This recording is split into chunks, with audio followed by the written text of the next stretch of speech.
One time there was a brother who was very committed to salah, very committed. I'm a witness to this. A blizzard, thunderstorm back in Canada, he always comes to the masjid. Wonderful brother, mashallah. I would drive sometimes, see him on the sidewalk, I go pick him up. He has no car, no bus pass, no bike, nothing. All of a sudden the brother stopped showing up to the masjid. I go to his house, knock on the door, and he opens the door.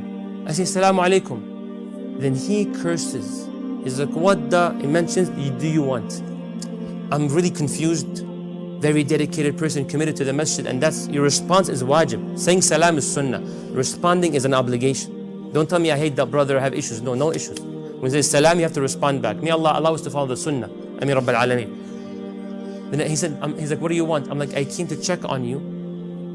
You were absent for a week from the masjid or so. He's like, I'm healthy, I'm standing, now move on in life. I'm like, I'm not moving on until you tell me what's wrong with you. Because we're a little close, so I can have, it's subjective.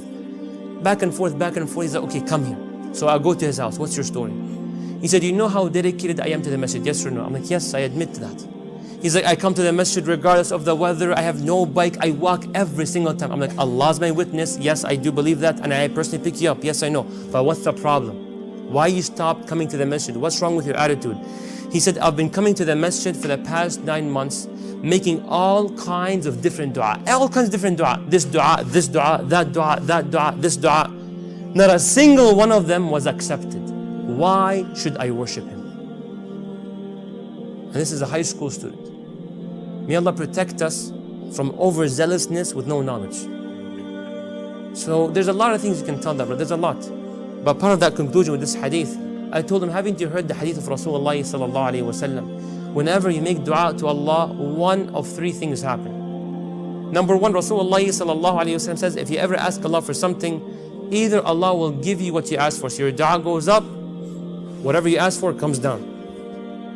Or number 2, Allah al-Hakim, the all-wise, knows whatever you ask for is not good for you. So your dua goes up, but no blessing goes down, but your dua goes up and blocks a hardship or a calamity that was about to fall upon you.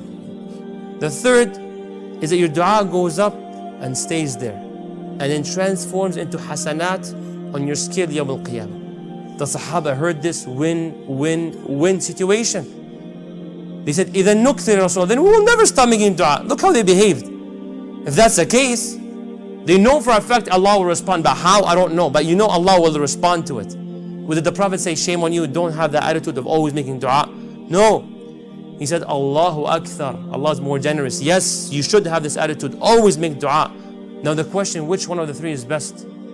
The best one of the 3 is whatever Allah sees best for you.